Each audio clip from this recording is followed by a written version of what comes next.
नमस्कार। निज़ार के एक खास कार्यक्रम में आपका स्वागत है। मैं हूं देवेंद्र कुशवाहा। मध्य प्रदेश की सरकार जल्द ही बजट पेश करने वाली है। मध्य प्रदेश में विधानसभा चुनाव भी हैं, इसलिए इस बजट को लोक लुभावन होने की उम्मीद भी है। हमारे कटनी संवाददाता जाहिद हुसैन सिद्दीकी ने मध्य प्रदेश के वित्त मंत्री जगदीश देवड़ा से बात की, तो उन्होंने क्या कुछ कहा, आइए जानते हैं। और पिछली बार भी जब अभी हमने बजट पेश किया था मध्य प्रदेश सरकार का, तो उस समय भी कोई नया टैक्स नहीं लगाया था और सभी वर्गों का यहाँ भी विशेष तौर से ध्यान रखा गया था और सबसे बड़ा बजट हमने प्रस्तुत किया था। करीब 2,79,000 करोड़ का बजट था। तो अभी भी जो आने वाला बजट है वो जनता के हित का बजट होगा और सभी वर्गों का उसमें विशेष तौर से ध्यान रखा जाएगा और जितना बेहतर हो सकता है बजट में प्रदेश की जनता के लिए वो हम करेंगे।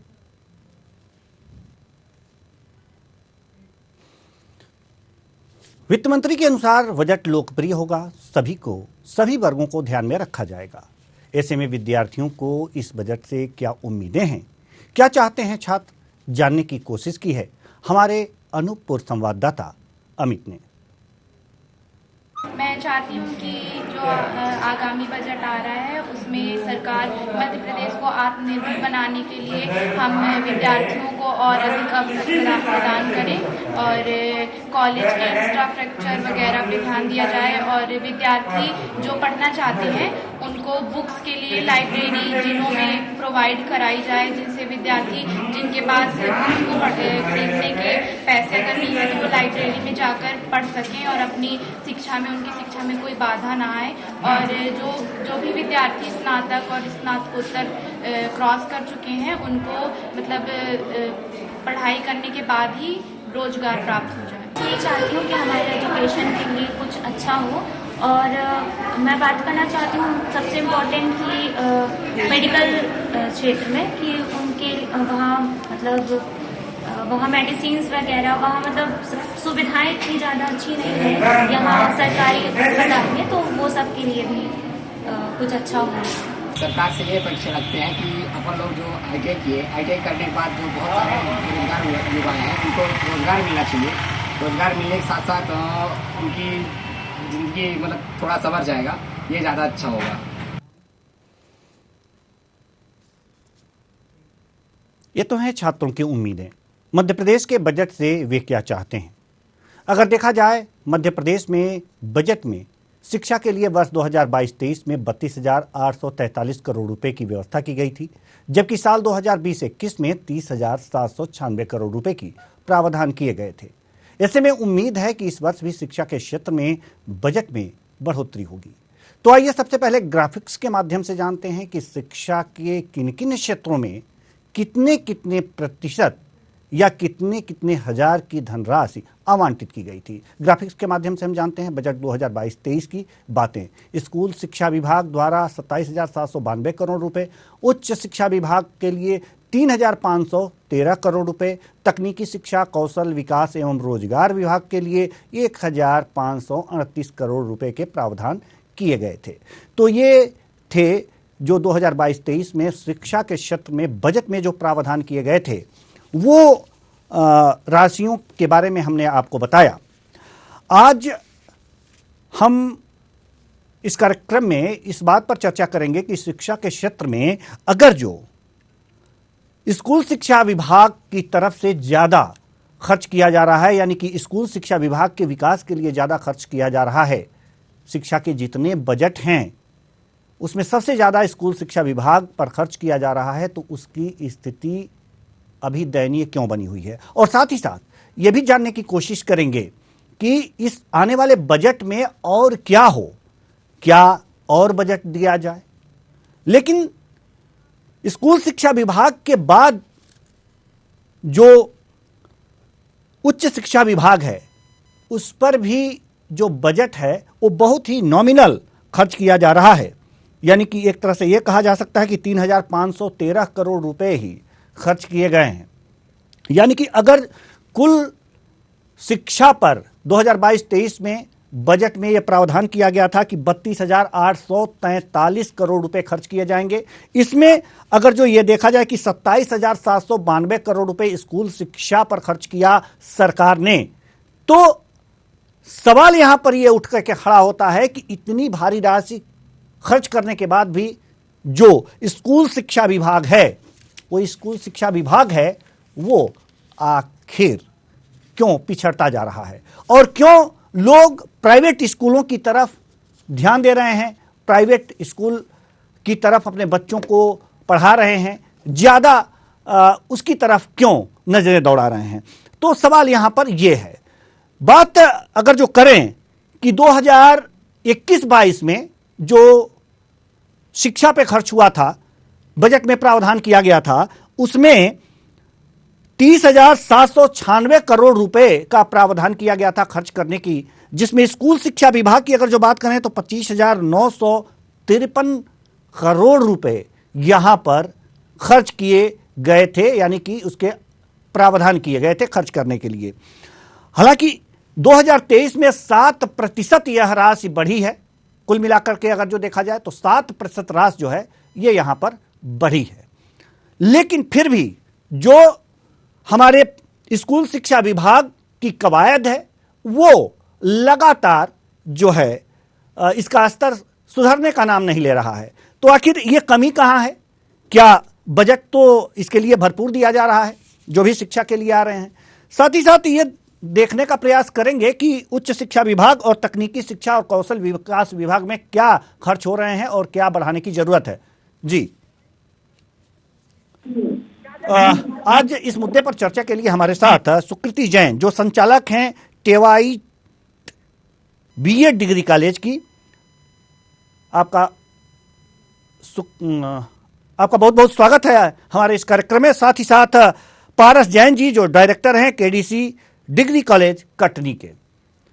दोनों मेहमानों का स्वागत है हमारे इस कार्यक्रम में। सवाल और जवाब का सिलसिला शुरू हो इससे पहले हम आपसे जानना चाहते हैं सुकृति जैन जी कि उच्च शिक्षा विभाग में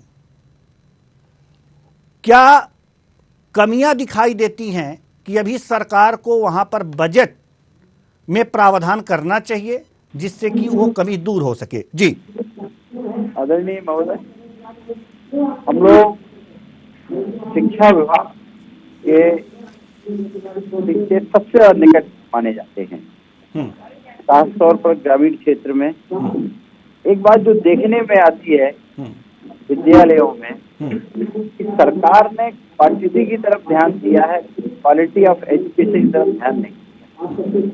क्वालिटी ऑफ एजुकेशन से वार्षिक कार्यक्रम और प्लान तो बनता है लेकिन उसकी मॉनिटरिंग नहीं। इसके अलावा अंतर विद्यालय जो प्रतिस्पर्धा के आयोजन होना चाहिए, शैक्षणिक नहीं होते। जब तक प्रतिस्पर्धा नहीं होगी तब तक छात्रों में नवाचार नहीं आएगा। शिक्षा के क्षेत्र में सरकार के द्वारा नवाचार के लिए जाने के लिए ऐसा कोई विशेष प्रावधान नहीं किया है। यदि प्रावधान भी किया है तो सख्त क्रियान्वयन नहीं हो रहा है। दूसरी चीज, सबसे बड़ा वर्ग स्कूल शिक्षा का ग्रामीण क्षेत्र से जुड़ा हुआ है। यहाँ के शिक्षकों के लिए जो सबसे बड़ी समस्या है कि उनको बच्चों को खाना भी उन्हीं को बनवाना, सरकार की कोई यदि सर्वे कराना होता तो भी शिक्षकों को उसमें लगा देते हैं, वोटर लिस्ट बनाना तो भी शिक्षकों को लगा देते हैं। अभी शिक्षक भी अन्य कर्मचारियों की तरह एक सीमित घंटों के लिए काम करता है, वो पढ़ाई छोड़ के इन कामों में लगा रहता है और इन सबको अति आवश्यक सेवाएं घोषित कर दिया जाती हैं। तो यानी कि आपके कहने का मतलब यही है कि इस जो शिक्षक हैं उनको स्कूल में शिक्षा देने के बजाय सरकार उन्हें अन्य सारा काम लेती है, इसलिए ये दुर्दशा है। शिक्षा की ओर मोड़ा जाना चाहिए, तब शिक्षा का स्तर सुधरेगा। जी, शिक्षकों की कमी भी एक तरह से खलती है। अगर जो शिक्षकों की कमी के लिए सरकार ने तात्कालिक जो है व्यवस्थाएं की है, जिस विषय में शिक्षक नहीं है तो कुछ समय के लिए 6 महीने 8 महीने के लिए शिक्षकों को नियुक्त किया जाता है और वो विद्यालय उस कमी को पूरा करते हैं। जी, लेकिन शिक्षकों को नियुक्त करने के उपरांत उनके द्वारा पढ़ाने के दौरान जो अनुभव प्राप्त होता है वो वह अनुभव बच्चों को अगले वर्ष मिल पाए अथवा न मिल पाए, ये भी इसमें संदेह बना रहता है कि जो शिक्षक इस वर्ष पढ़ा रहा है अगली वर्ष का अवसर चला गया। तो निश्चित रूप से सरकार को एक स्थायी, एक कॉन्क्रीट आधार की शैक्षणिक नीति बनाना चाहिए, जिसमें शिक्षक केवल शिक्षा का काम करे और छात्र जो है शिक्षा के प्रति जो है उसके आदेशों और निर्देशों को पालन करता रहे।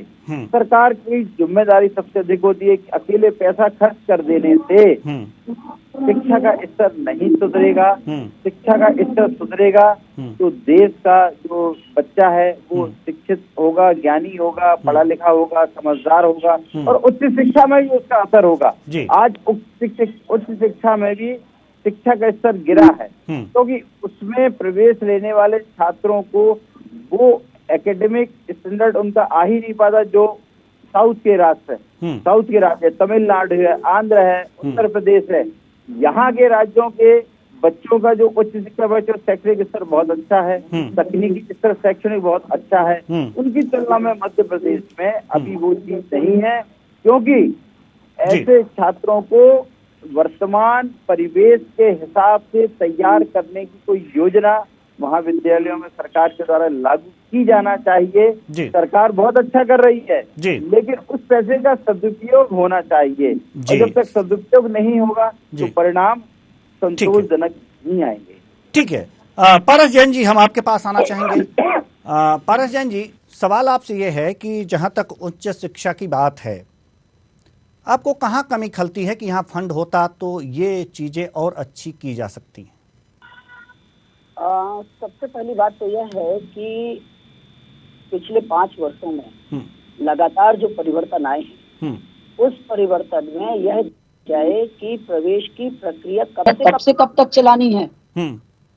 मुख्य बात यह है कि हमारे सारे BEd college, government college verification की प्रक्रिया में 3.5 से 4 महीने तक रहते हैं। हमारे पास बजट है, हम सरकार की मंशा की प्रशंसा करते आ रहा है, लेकिन मुख्य बात समझने की है कि हमारी वेरिफिकेशन, सर्टिफिकेशन, फॉरवर्डिंग की प्रक्रिया से लेकर एनरोलमेंट की प्रक्रिया में हमारा एक सेमेस्टर निकल जा रहा है।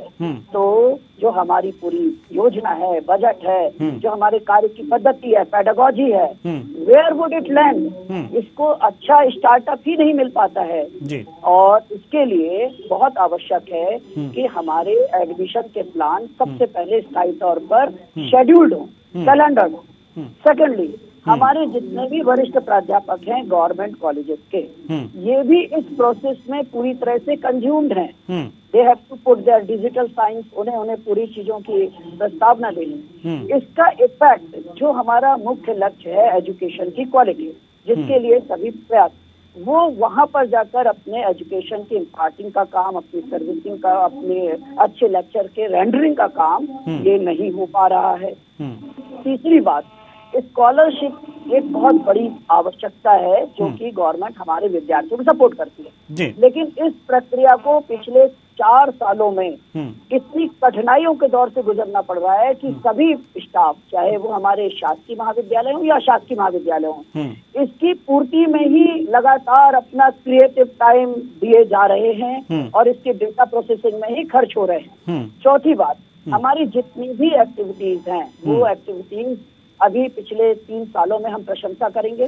कि जो विश्वविद्यालय हैं उनको समन्वय करके परीक्षा को काफी स्ट्रीमलाइन कर लिया गया है। लेकिन बेसिक यह है कि जो हमारा ATKT का डेटा है, जो हमारे बैकलॉग का डेटा है, ये वो प्रायोगिक चीजें हैं। जब आप जमीन में काम करिए और क्वालिटी एजुकेशन के लिए अपने आप को लगा दीजिए, तब हम पाते हैं कि आज की डेट में भी हमारे बच्चे जो बैकलॉग के परीक्षा दे रहे हैं उनका डेटा अपलोड नहीं हो पाता है, बच्चे जाकर परीक्षा में अपियर नहीं हो पाते हैं। तो जो हमारा पूरा उपक्रम है बहुत अच्छा सेटअप है, बहुत अच्छी सोच है, लेकिन इसको जमीनी रूप में लाने के लिए जब हम बात करते हैं तो वेरिफिकेशन का सिस्टम, स्कॉलरशिप का सिस्टम, हमारे परीक्षा फॉर्म के खुलने का सिस्टम, हमारे, और अभी सबसे बड़ी बात है जो बहुत ज्वलंत बात है, इसको मैं रखना चाहूंगा कि इस वक्त विश्वविद्यालय ने 2023-24 से लगभग 3 से 4 और 5 टाइम्स अपनी एडमिशन फीस को बढ़ा दिया है। प्रश्न यह उठता है कि क्या हम क्वालिटी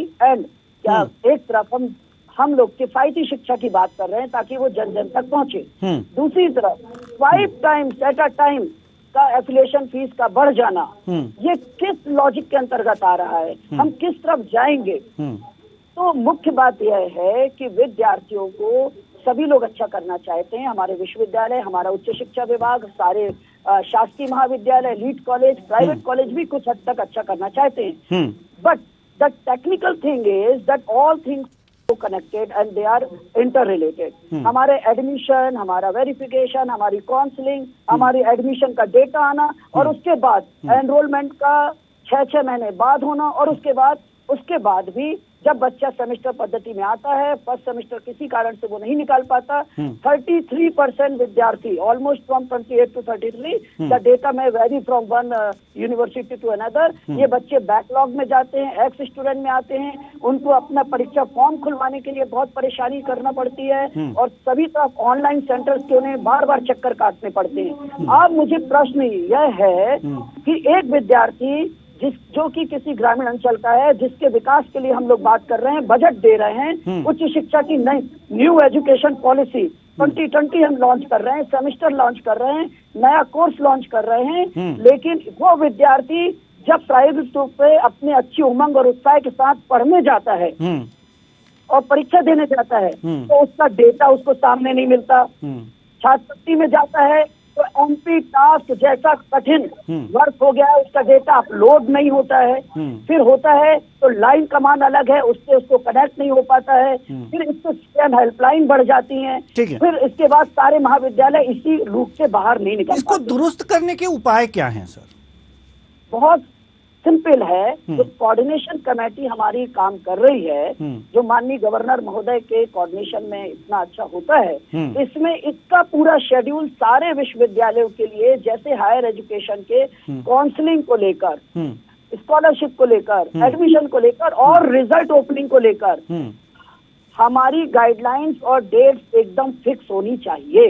यहाँ हम थोड़ा सा शासन से उम्मीद करते हैं कि वो जो कभी कभी वो जो लीनियंट व्यू ले लेते हैं या फिर डेट्स एक्सटेंड करते हैं, इससे पूरा कैलेंडर मुश्किल में पड़ जाता है। हम बजट की कर रहे हैं सर, ये तो सारी प्रक्रियाएं हैं जो प्रशासनिक स्तर पर दुरुस्त होनी चाहिए थी, लेकिन जब प्रशासनिक स्तर पर दुरुस्त तब होंगी जब कहीं बजट की कमी ना हो। तो क्या ऐसा लगता है कि इन सब प्रक्रियाओं को दुरुस्त करने में कहीं कोई बजट की कमी महसूस होती है? बिल्कुल हो रही है जी, बिल्कुल हो रही है बजट की कमी। पास में जो प्रोसीजर है जी,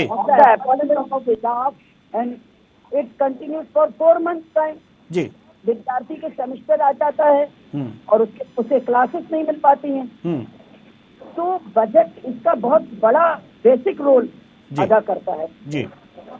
और प्लानिंग, प्रश्न केवल बजट का नहीं जी, प्रश्न प्लान्ड बजट का है जी।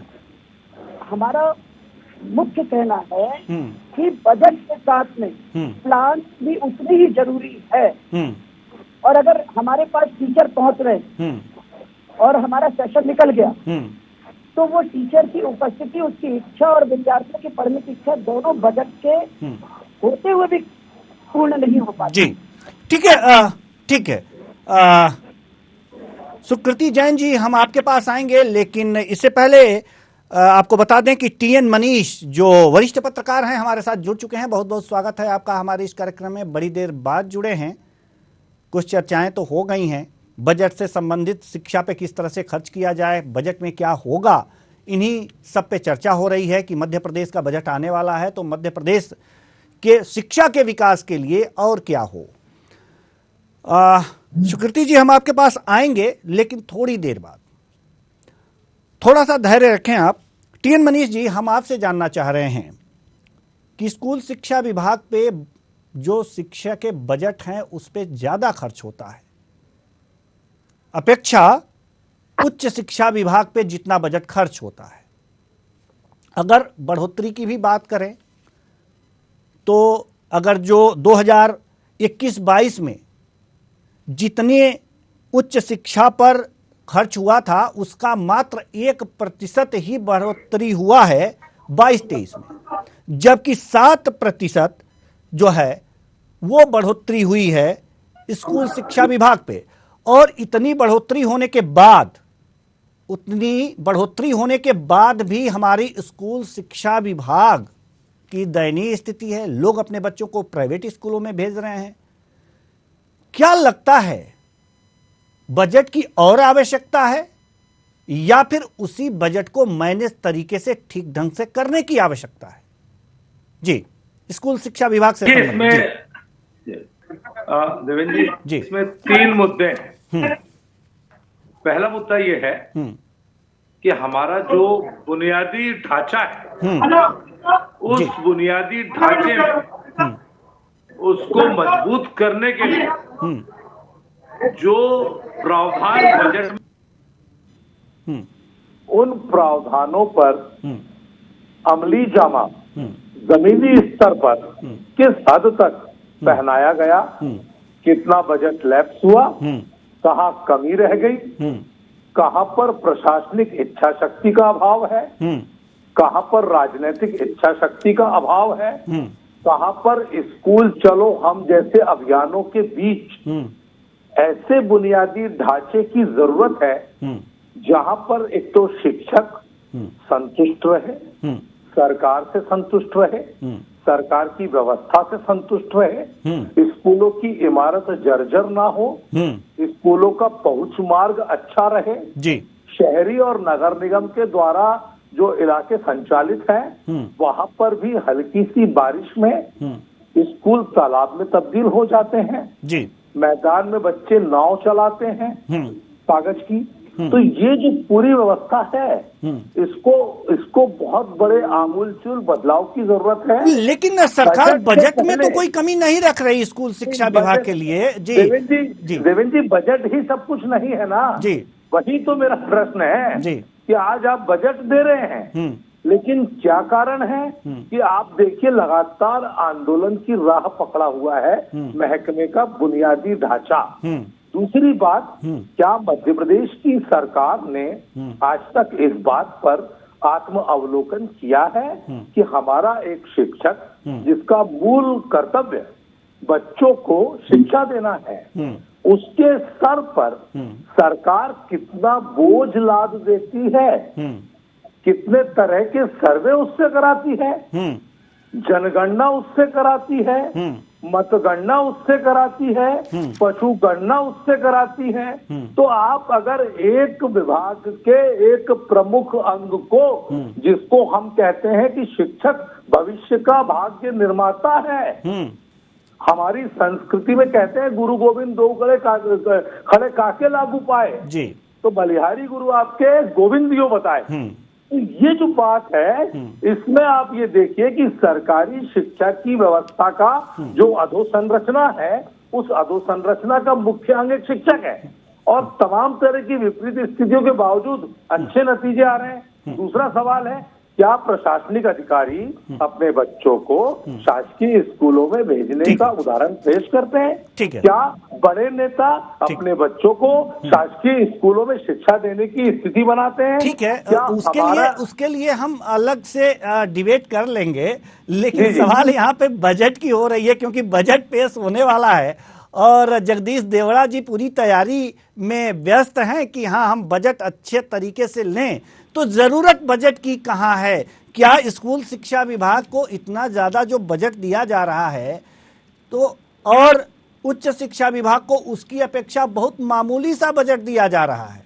ऐसे में उच्च शिक्षा विभाग में भी कमियां देखने को मिल रही हैं, जैसा कि अभी पारस जैन जी ने बताया। तो क्या स्कूल शिक्षा विभाग के बजट को कट करके थोड़ा सा बजट जो है बढ़ा दिया जाए उच्च शिक्षा विभाग के लिए तो बेहतर होगा? देखिए मैं आपको बताऊं जी, दोनों की अपनी बाध्यताएं हैं जी, जल्दी से क्योंकि समय कम है सर, थोड़े से दोनों की जो उच्च शिक्षा है उसका अपना एक अलग दायरा है, लेकिन जो बुनियादी शिक्षा है, जो स्कूल की शिक्षा है, उस स्कूल की शिक्षा में अगर सरकार बजट बहुत अच्छा दे रही है, बजट का प्रतिशत बढ़ा रही है पिछले बजट से, बहुत अच्छी बात है, लेकिन क्या उसके उपयोग को सरकारी रणनीतिकार और के खैर ख्वाह जो रखवाले हैं उन्होंने पिछली गलतियों से सबक लेकर उसको कितना सुधारने की कोशिश की है। क्या ये चुनावी बजट तो नहीं है? क्या ये सीएम राइज स्कूल के नाम पर तो बजट नहीं बढ़ाया गया है?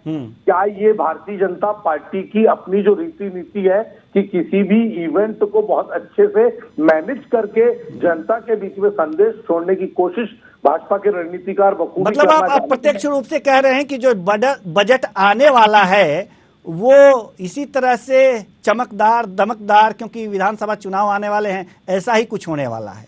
नहीं, और मेरा ये मेरी संभावना है। जी जी जी, ये मेरा कयास है जी। क्योंकि पत्रकारिता में हम अपने विश्लेषण में अगला पिछला देख करके एक फोर्सी करते हैं। बिल्कुल, तो हम ये फोर्सी कर पा रहे हैं देवेंद्र जी कि इस समय जो बजट आ रहा है उस बजट को आप सियासी बजट नहीं मानेंगे तो भी अन्याय है, पूरी तरह से मानेंगे तो भी अन्याय है। लेकिन बजट में जो प्रावधान आएंगे कि हमने जो 7% बढ़ाया है उस 7% का कंजप्शन, उसकी खपत हम किस किस दायरे में कर रहे हैं और पिछली हमारी गलतियों से, हमारी कमियों से, हमारे शिक्षा विभाग के संरचनात्मक ढांचे में जो खामी है उसको दूर करने के लिए अगर हम बजट को बढ़ा करके कर रहे हैं और शिक्षकों को प्रेरित करते हैं, लोगों को प्रेरित करते हैं, आम और खास हर तरह के लोगों में समाज के बीच जो खाई है, शोषक और ठीक है सर, हम आपके पास आएंगे। एक जल्दी से प्रश्न ले लेते हैं, सुकृति जैन जी के पास बड़ी देर से इंतजार कर रहे हैं। हम आपसे ये जानना चाह रहे हैं कि जो स्कूल शिक्षा विभाग के लिए बजट है उसमें शिक्षकों की नियुक्ति पर अगर जो ज्यादा खर्च किया जाए तो कैसा रहेगा, क्या विचार है? नियुक्ति के लिए जल्दी से सर, जल्दी से, बिल्कुल समय नहीं है हमारे पास।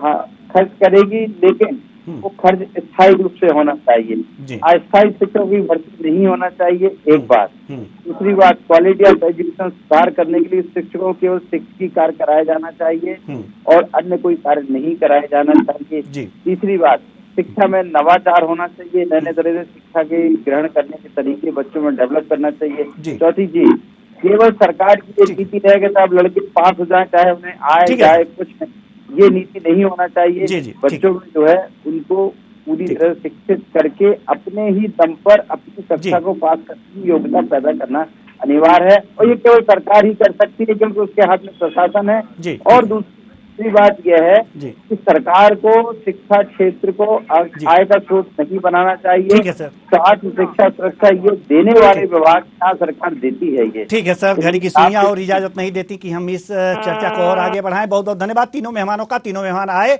और अपने अपने विचार साझा किए। तो कुल मिलाकर के बजट आने वाला है मध्य प्रदेश का और अब ये देखना होगा कि मध्य प्रदेश के बजट में शिक्षा को कितना अंश प्राप्त होता है और किन किन क्षेत्रों में।